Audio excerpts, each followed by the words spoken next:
The sky over Germany once belonged entirely to the Luftwaffe. Allied bombers flew deep into the Reich, but they were lambs to the slaughter, slow, heavy, and abandoned the moment their escorts had to turn back. German aces circled like hawks, certain that no enemy fighter could follow the bombers all the way to Berlin. And for a time, they were right. Then came a machine that rewrote every rule of aerial warfare. A fighter so fast, so relentless, and most importantly, so far-reaching that it broke the spine of the Luftwaffe. That fighter was the Mustang. In the early years of the bombing campaign, German pilots lived in a world of certainty.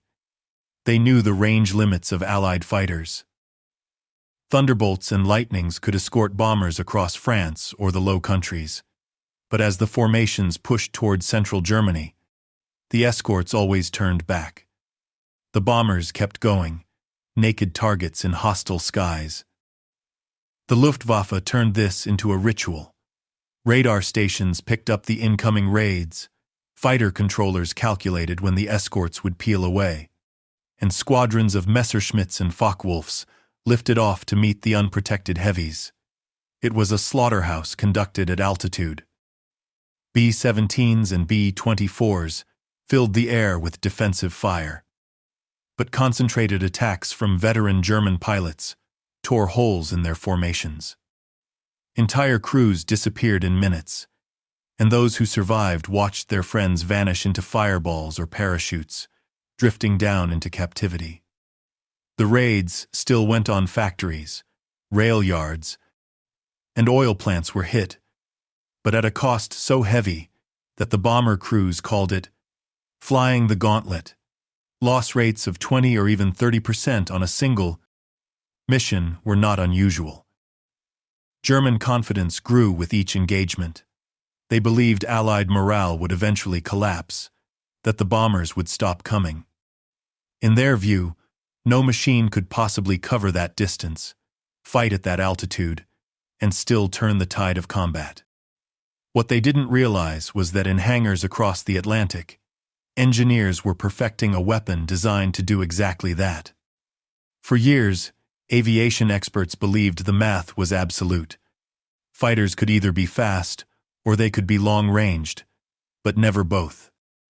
The twin demands of agility and endurance simply did not coexist. Designers accepted this as gospel, producing aircraft that either darted across the sky in short bursts or lumbered long distances, with little hope of surviving a dogfight. The Luftwaffe itself had made the same choice, investing in deadly Messerschmitts and Focke-Wulfs that excelled in combat, but could never escort bombers across continents. Enter North American aviation in 1940. When the British urgently requested new fighters, the company gambled with radical design. Their engineers sculpted a laminar flow, wing something entirely new in combat aircraft. This wing reduced drag dramatically, allowing greater speed and fuel efficiency. Combined with a low-slung, aerodynamic fuselage, the prototype looked like something from the future. Yet, at first, it was only considered an export project, a stopgap to satisfy the Royal Air Force. The earliest models, powered by Allison engines, disappointed at high altitudes. Above 15,000 feet, they gasped for air, making them nearly useless in the brutal realm of heavy bomber formations. Pilots liked the handling, but dismissed it as a low-level ground attack plane, nothing more. The Luftwaffe certainly did not view it as a threat. For a brief moment, the Mustang seemed destined to be just another footnote in aircraft development. Then came a fateful experiment in Britain. Rolls-Royce engineers, always tinkering, installed their legendary Merlin engine, the same power plant that had carried the Spitfire through the Battle of Britain into the Mustang's frame. The transformation was instant and astonishing. Suddenly, the Mustang wasn't just fast, it was blisteringly fast. It could climb with ease into the high-altitude corridors where B-17s and B-24s flew. Its range more than doubled when equipped with external drop tanks. Overnight, it went from a curiosity to a potential game-changer. By the time American factories began producing the Merlin-powered version under license, the war in the skies had shifted. Engineers had unwittingly solved the puzzle that had haunted the Allies since the bombing campaign began. Against all odds, they had built a fighter that could travel deep into German territory, duel with the Luftwaffe on equal terms, and still have enough fuel to bring its pilot home. It was, as many would later admit, the fighter that should not have existed. When the new Mustang units first took to the skies in late 1943, the change was subtle. Bombing crews noticed it before the Germans did. On missions deep into Germany, when thunderbolts and lightnings inevitably turned back, a handful of unfamiliar fighters remained in formation. Low-slung, fast, and with the pointed nose of their Merlin engines, they stayed beside the bombers mile after mile. Crews whispered about them at briefings, uncertain whether it was temporary or just another trial. But when the raids over Bremen and Münster returned with fewer empty seats, word spread quickly. They had escorts that could go the distance. The Germans noticed soon enough. Luftwaffe controllers had long relied on a predictable rhythm: calculate the moment escorts would vanish, then unleash their fighters in waves against helpless bombers. But on one of the first major missions over Germany, Messerschmitt squadrons dove on the bomber stream, only to be met not by helpless formations, but by swarms of agile Mustangs. The attackers, expecting easy prey, were suddenly forced into defensive turns. Shock turned to panic when they realized the newcomers could keep pace, dogfight, and chase them home. Pilots who had cut their teeth over France and Russia were stunned by the Mustang's abilities. The Focke-Wulf 190 had been their workhorse, famed for its ability to rip through bombers with cannons blazing. Yet here was an American machine that could not only match its speed, but outlast it. Worse still, the Mustang's endurance meant it could loiter over German airfields, waiting for interceptors to return low on fuel. Many Luftwaffe crews were ambushed as they tried to land, a humiliation that ate away at morale. For the first time since the war began, German skies no longer felt safe. Even Berlin, once considered untouchable, saw bomber formations thunder overhead under the watchful guard of their new escorts. German civilians, long accustomed to watching their fighter planes rise to chase bombers away, began noticing something chilling. The fighters weren't chasing anymore. They were being chased. By early 1944, the Luftwaffe's veterans quietly admitted what the propaganda refused to say aloud. The tide had shifted. Their fortress of distance had collapsed, and their proud fighters were no longer predators, but prey. The Mustang had pierced not just their skies, but their sense of invincibility. For the Reich, the era of air superiority was ending. In February of 1944, one of the most ambitious bombing raids of the war took place. The target, the Messerschmitt factory at Regensburg, a facility churning out the Luftwaffe's workhorse fighters in staggering numbers. For months, German pilots had relied on the certainty that any raid this deep into Bavaria would arrive alone, stripped of escort. They prepared accordingly, confident that their interceptors would carve through the bomber streams. But that morning, something different happened. As the B-17s thundered toward Regensburg, formations of Mustangs appeared alongside them, dozens of sleek escorts. Engines humming steadily, even as they crossed into what had always been Luftwaffe territory. German pilots scrambled, certain that the Americans would eventually turn back. They never did. Instead, they met Messerschmitts head-on, breaking up attacks before they could form. The shock rippled through the German command structure. For years, the Reich had invested in its fighter arm as the shield of the homeland. Now, in the skies above Regensburg, that shield cracked. Squadrons that had once savored their dominance returned to base with half their strength missing. Reports filed that evening spoke of American fighters with unlimited endurance, able to dogfight over German soil and still follow bombers home. The raid itself was costly, but strategically devastating. Not only did the factories suffer, but the aura of invulnerability surrounding German skies was shattered. Pilots, who once took pride in hunting bombers, now spoke in hushed tones about Mustang ambushes. Their belief in an inevitable German victory began to erode, one dogfight at a time.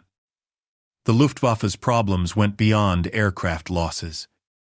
For years, the psychological contract of its fighter pilots had been simple. They defended the skies, and they did it better than anyone else. The arrival of the Mustang broke that contract. Suddenly, long-range escorts dictated the terms of every engagement. No raid was safe, no approach predictable, and no German pilot could count on an easy kill. Morale collapsed with frightening speed. Diaries recovered from downed pilots tell the story clearly. One veteran scrawled in March of 1944, "We used to be the hunters. Now the Americans follow us into our own beds. They do not tire. They do not leave. They are always there." Another noted bitterly that he no longer feared the bombers, but the shadows of the escorts that seemed to materialize from nowhere. This despair filtered into the German command. The Luftwaffe had been bled white in Russia and North Africa, and its once great pool of experienced pilots was shrinking daily. Training programs, rushed and inadequate, produced green recruits who were thrown into combat against seasoned Mustang squadrons. Most lasted only days before being shot down. For every ace who fell, there were fewer veterans left to guide the next wave. The Americans, meanwhile, grew stronger with each mission. Production lines in Detroit and Inglewood churned out Mustangs faster than Germany could shoot them down. Pilots gained confidence, knowing they had a machine that gave them the edge not just in firepower, but in endurance. It was no longer a matter of whether the bombers would reach their targets. It was a matter of how much German resistance would crumble along the way. By spring, Luftwaffe morale had withered to the point that many pilots admitted privately that they no longer fought for victory. They fought only to survive the day. The Mustang had not only claimed the skies, it had broken the spirit of those who once ruled them. In February of 1944, the Allies launched Operation Argument, better known as Big Week. The plan was bold, almost reckless, a concentrated assault on Germany's aircraft industry. Factories in Leipzig, Augsburg, and Brunswick were targeted, all deep within the Reich. The expectation was heavy losses, but Allied leaders gambled that crippling aircraft production would turn the air war decisively in their favor. When the bombers set out, the Luftwaffe prepared, as they always had. Controllers plotted interception routes, squadrons scrambled, and pilots braced for the familiar moment when American escorts would turn for home. But this time, something was different. They flew deeper, circling above the bombers like hawks, waiting for German formations to appear. The first clashes were fierce. Over Leipzig, waves of Messerschmitts dove through the bomber streams, only to be cut apart by Mustangs swooping from higher altitude. Over Augsburg, Focke-Wulf's attempting coordinated attacks were scattered before they reached firing range. The skies turned into a series of rolling dogfights, stretching hundreds of miles. By the end of Big Week, the Luftwaffe had lost hundreds of aircraft and, more critically, scores of veteran pilots. Factories could be rebuilt, but the human cost was irreplaceable. Many German commanders admitted afterward that the losses sustained during those 6 days could never be recovered. The Mustang had transformed what would have been another bloodbath for the bombers into a devastating blow against the defenders. The Mustang didn't just change battles, it changed the very concept of air war. Before its arrival, strategic bombing had always been compromised by range. Bombers could deliver punishment, but they were vulnerable without protection. The Luftwaffe's defenses depended on this imbalance. The introduction of long-range escorts flipped the equation. Suddenly, Allied bombing raids became more than attritional punishment. They became a relentless hammer, driving deeper and deeper into the Reich with each passing week. The psychological advantage was enormous. Crews knew they were not abandoned, and morale in bomber groups surged. What had once been dreaded missions now carried a new sense of survivability. For German planners, the revolution was devastating. Carefully calibrated defensive systems collapsed under the weight of constant escort presence. Interceptor bases that had once operated with impunity now faced ambushes as Mustangs prowled near their airfields, waiting for takeoffs and landings. Even ground crews began to feel exposed, watching enemy fighters circle above their own runways. The strategic impact rippled outward. Oil plants, ball-bearing factories, and rail hubs that had once been shielded by the Luftwaffe's dominance now lay wide open. The German war machine, already strained, began to crack. It was not just about bombs falling on factories. It was about the knowledge that there would be no respite, no sanctuary in the skies. The revolution was not merely technical, it was philosophical. For the first time, fighters were not chained to the defense of their own territory, or limited to short tactical ranges. They had become global weapons, stretching across borders, rewriting the idea of what air power could achieve. The Mustang was the harbinger of this new reality. Before the Mustang's arrival, bomber crews lived in constant dread of the German Sturmgruppen specialized units, flying heavily armed, Focke-Wulfs, designed to tear bomber formations apart. These fighters flew in disciplined packs, charging through the bomber streams with devastating cannon fire. Entire bomber groups had been shattered in minutes under such attacks. But the introduction of long-range escorts changed the predator-prey relationship almost overnight. Instead of helpless bombers, the Sturmgruppen now found themselves ambushed. Mustang squadrons positioned themselves above and behind the bombers, waiting patiently until German formations committed to their dives. At that moment, the hunters became the hunted. German accounts describe the shock vividly. One pilot, surviving a chaotic clash over Brunswick, wrote that the Mustangs fell upon us like wolves, cutting through their formations before a single bomber was touched. These attacks did more than inflict losses. They dismantled Luftwaffe confidence. Pilots who once carried the aura of invincibility now found themselves running for safety, often chased all the way back to their airfields. The tactic became standard. American escorts were no longer just defensive guards, they were active predators.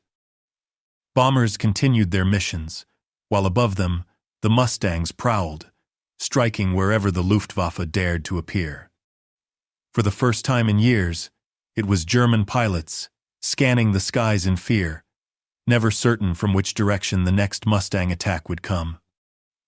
This reversal devastated the Luftwaffe's morale. No longer able to dictate the terms of combat, they discovered the cruelest truth of war. Once confidence is lost, even superior training and equipment cannot restore it. The hunters of the Reich had become prey in their own skies. The Luftwaffe had always relied on its Experten battle-hardened veterans, who carried the weight of the air war on their shoulders. Men like Adolf Galland, Erich Hartmann, and Johannes Steinhoff embodied the myth of German air superiority. Their experience, sharpened over years of combat, made them lethal opponents who could tilt battles by their very presence. But the Mustang chipped away at this elite cadre in ways no one anticipated. Unlike previous Allied fighters, The Mustang could stay with the bombers long enough to engage even the most cautious German pilots. The Experten, who once swooped in with impunity, now faced determined escorts waiting for them at every altitude. Losses among veterans began to mount. Some were killed outright, others wounded or forced into crash landings, and many were simply worn down by the constant grind of combat against an enemy that never tired. With every experienced pilot lost, the Luftwaffe's effectiveness shrank. The training schools back in Germany churned out replacements, but they were rushed, underprepared, and sent into battles where Mustangs carved them apart. American pilots, many of them younger and less experienced, gained confidence by the day. Flying the Mustang, they could finally match and often surpass the skills of the German elite. Accounts from squadrons describe duels where once feared aces were cornered, outmaneuvered, and shot down. Each loss was more than a tactical blow. It was a psychological shattering of the Luftwaffe's myth of superiority. By mid-1944, even the Luftwaffe's greatest leaders admitted the truth. Galland himself would later remark that the arrival of the Mustang made the difference in the air war. The fall of the Experten was not just the loss of men, it was the collapse of a legend, a realization that the Luftwaffe's golden era was over. By the spring of 1944, German commanders understood that the skies had shifted irreversibly. Still, they scrambled for countermeasures. One approach was to adapt tactics.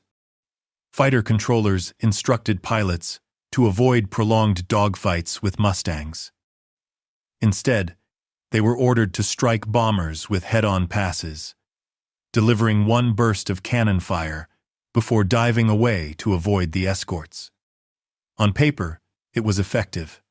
In reality, it required split-second precision and nerves of steel qualities that green recruits rarely possessed. The Luftwaffe also tried to lean on heavier weapons. Twin-engine fighters like the Messerschmitt 110 and the Me 410 were outfitted with rockets designed to scatter bomber formations.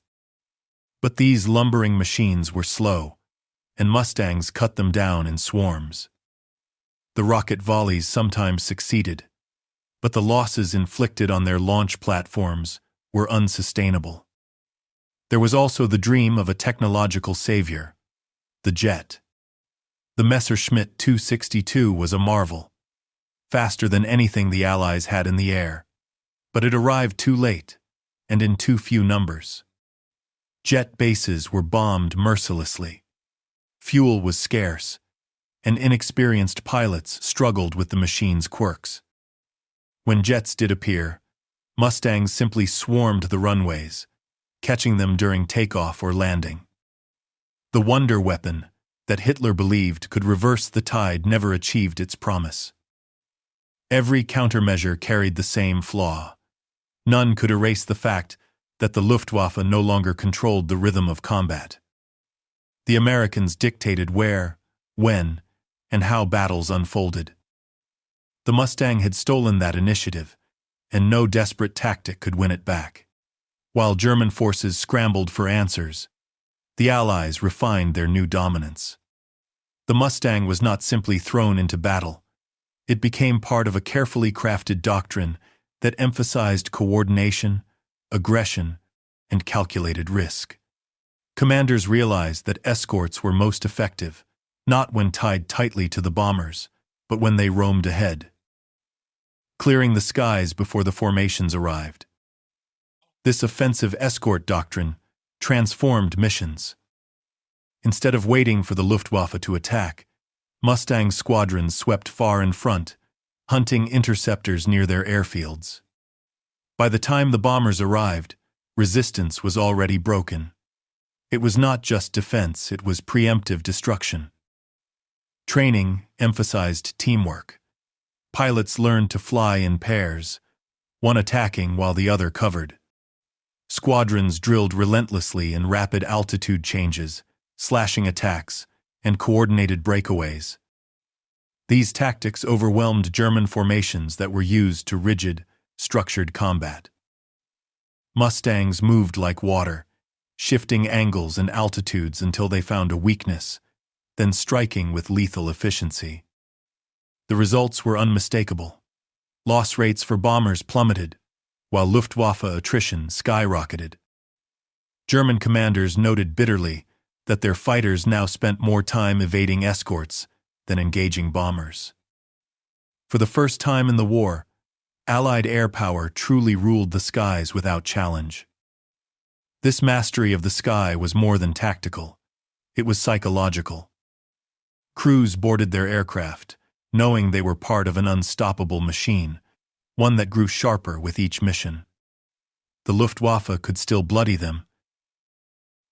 That distinction meant everything in the months leading to the final assault on Hitler's fortress. By mid-1944, Allied commanders realized that destroying German aircraft was only part of the battle. To finish the Luftwaffe, they needed to cut off the lifeblood that kept engines running: fuel. The strategic bombing campaign turned its sights on refineries, storage depots, and transportation lines that carried precious oil from Romania and synthetic plants deep inside Germany. The Mustang became the sharp edge of this assault. Escorting bombers to far-flung targets like Ploiești and Leuna meant flights stretching deep into hostile airspace. In earlier years, such missions would have been suicide. But now the P-51 roared alongside the bombers, ready to duel any interceptor that dared approach. The Luftwaffe, already bleeding pilots, now faced the impossible task of defending both the skies and the ground infrastructure that kept their aircraft airborne.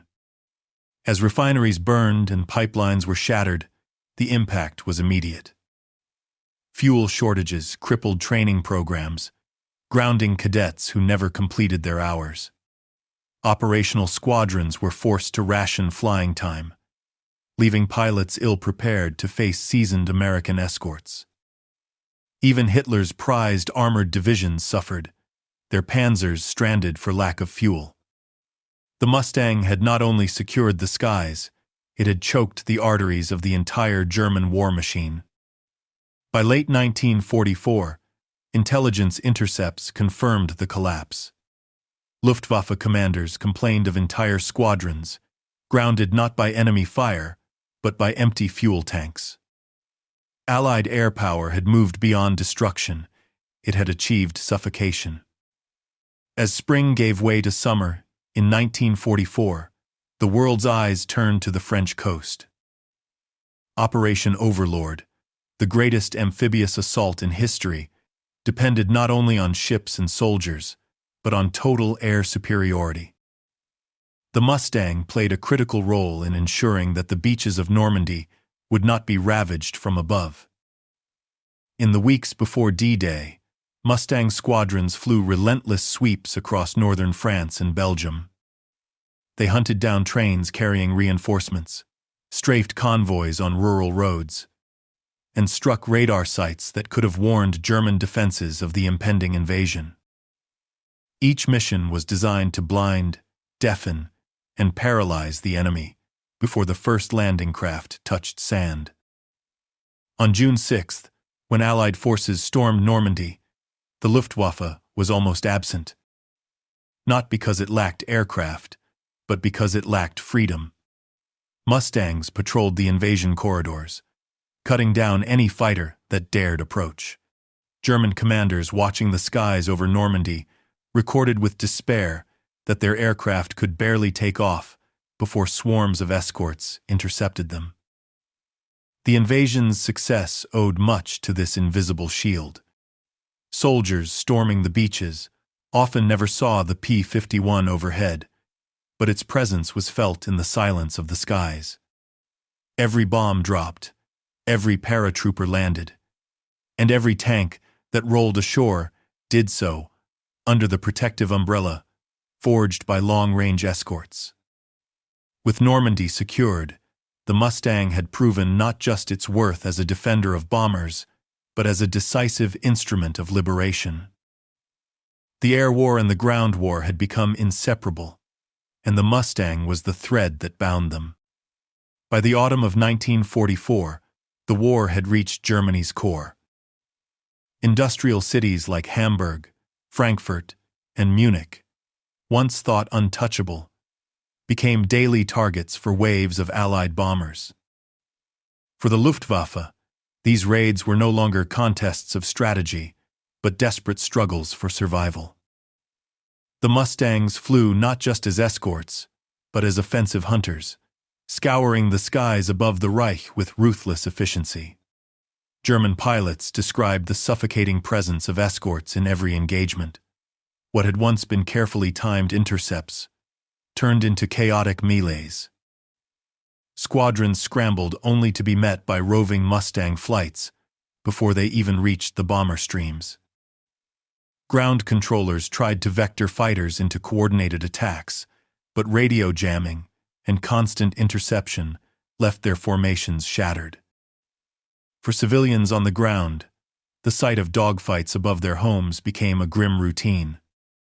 Many wrote of the strange duality: bombers rumbling overhead, anti-aircraft guns firing from below, and Mustangs dueling German fighters across the horizon. These battles were brutal, yet they carried a sense of inevitability. Each raid left fewer defenders in the air, fewer veterans returning to their bases. By late 1944, the Luftwaffe was no longer the proud shield of the Reich. It had become a fractured force, stretched too thin, led by exhausted commanders, and flown by boys barely trained for combat. Against them, the Mustang represented not just American engineering, but an unstoppable tide, carrying the war ever closer to Germany's heart. The ultimate symbol of the air war came in the skies above Berlin. The capital, seat of Hitler's power, had long been shielded by distance, defended fiercely by the Luftwaffe's best squadrons. But by 1945, the shield was gone. When bombers appeared on the horizon, Mustangs were already waiting, circling like predators over the city itself. For German pilots, it was the final humiliation. Takeoff often meant death. Many accounts speak of Mustangs swooping on airfields the moment fighters lifted off, tearing into them before they could climb to combat altitude. Others described escorts lingering above runways, ensuring that no squadron could reassemble for an organized defense. The capital, once defended with fire and pride, was now a trap where every sortie ended in attrition. Civilians in Berlin bore witness to the collapse. Diaries tell of residents who once cheered the Luftwaffe, now standing silently as bombers passed unopposed. Children pointed at the sleek silhouettes of Mustangs, marveling at their speed and grace, even as bombs fell nearby. The once invincible Luftwaffe had become a ghost of itself, unable to shield the very heart of Germany. The battle over Berlin was more than a military defeat. It was a symbolic collapse. When the skies above the Reich's capital belonged to foreign fighters, the myth of German invincibility was finally shattered. The Mustang had not only won the air war, it had written the closing chapters of a regime that once dreamed of ruling Europe by force. By late 1944, whispers of a new German weapon began circulating among Allied crews. Pilots returned from missions, describing attacks by fighters unlike anything they had ever seen. Sleek machines, with no propellers, appearing in a flash and vanishing in seconds. The Messerschmitt jet had arrived, and with it, a desperate hope for the Reich. On paper, the jet outclassed the Mustang in raw speed, climbing faster and flying higher than any piston-engine fighter could. But in practice, its impact was blunted by severe limitations. The engines overheated after minutes at full thrust, fuel supplies were short, and maintenance crews struggled to keep the machines serviceable. Where the Mustang had endurance and reliability, The jet had bursts of power but little staying power. Mustang squadrons quickly adapted. They learned to patrol near jet airfields, waiting for takeoffs and landings when the new machines were most vulnerable. Reports tell of escorts circling like hawks, diving on jets as they slowed for landing, engines still spooling down. Others intercepted them during their brief climbs, forcing pilots to break off attacks before reaching bomber formations. The clash between propeller and jet marked a turning point. Even with technological superiority, the Reich could not overcome the numbers, the training, and the adaptability of the Mustang pilots. The jet was too little, too late. Another reminder that innovation without infrastructure could not alter the course of a collapsing war. By the opening months of 1945, the Luftwaffe was collapsing under the weight of attrition. Training schools turned out fledgling pilots with only a handful of flight hours, many of whom never returned from their first sorties. Squadrons that once carried proud names were reduced to scattered remnants, led by officers who knew they were sending boys into hopeless battles. Mustang pilots wrote of engagements where opponents broke off before contact, unwilling to fight. Others described eerie encounters where German aircraft climbed slowly into the sky, only to spiral down without firing a shot, abandoned by crews too exhausted to continue. The psychological dominance of the escorts was as lethal as their firepower. Fuel shortages grounded entire units. Mechanics cannibalized wrecks to keep a handful of machines flying. Commanders pleaded with Berlin for reinforcements, but the factories themselves were now in ruins. Bombed daily under the very skies the Luftwaffe could no longer defend. Every mission flown drained resources that no longer existed. In those final months, the once proud Luftwaffe became a shadow. For the pilots of the Mustang, the victories came almost too easily, a grim reflection of how completely the tide had turned. The air war that had begun with terror over London ended with German cities defenseless. Their skies ruled by the very escorts that had once been dismissed as impossible. By early spring of 1945, fear had seeped into the very bones of the Luftwaffe. German pilots who once flew with swagger now dreaded each sortie. The knowledge that Mustangs could appear anywhere, at any altitude, weighed on every mission. Diaries recovered after the war reveal the torment, men confessing sleepless nights, trembling hands before takeoff, and the creeping certainty that survival was no longer possible. It was not only the threat of death in the sky, it was the futility. Each new group of bombers appeared larger, heavier, and better protected than the last. Escorts roamed with predatory calm, often attacking before the bombers were even in sight. In interviews decades later, surviving Luftwaffe pilots admitted that the psychological warfare of constant escort pressure eroded their will far more than the bombs themselves. Some commanders attempted desperate measures, forcing reluctant pilots into the air with threats of court-martial or worse. But courage imposed at gunpoint seldom lasted. Entire formations broke apart at the first sight of Mustangs, scattering into the clouds in a vain attempt to survive. The Reich had lost not only the material war in the skies, but also the spiritual one. The Mustang's reputation became its most powerful weapon. Even when fuel or weather grounded the escorts, German pilots often assumed they were out there, waiting. That invisible presence haunted every flight, a ghost that drained morale before the first shot was fired. As Allied armies pressed across the Rhine and into Germany itself, the Mustang completed its transformation from a defensive escort to a tool of complete air dominance. Squadrons strafed airfields, destroyed trains, and shredded convoys retreating through shattered cities. With the skies sealed shut, the Reich had no hope of resupply or counterattack. On the ground, civilians understood what the pilots already knew. The Luftwaffe was finished. Columns of refugees moved westward under the constant hum of Allied aircraft. For many, the silver silhouettes of the Mustang became synonymous with defeat, symbols of a war that could not be reversed. American generals openly credited the long-range escorts with enabling the relentless bombing campaign that broke German industry. Factories lay in ruins, oil supplies evaporated, and railways choked with wreckage. When Hitler demanded counteroffensives in the final weeks, commanders had no illusions without control of the air. Their armies were little more than targets. By May, when the guns finally fell silent, the Mustang stood as both a weapon and a message. It had proven that technology, mass production, and daring strategy could erase even the fiercest opposition. For German pilots, it marked the moment their dominance died. For the Allies, it paved the way to unconditional surrender.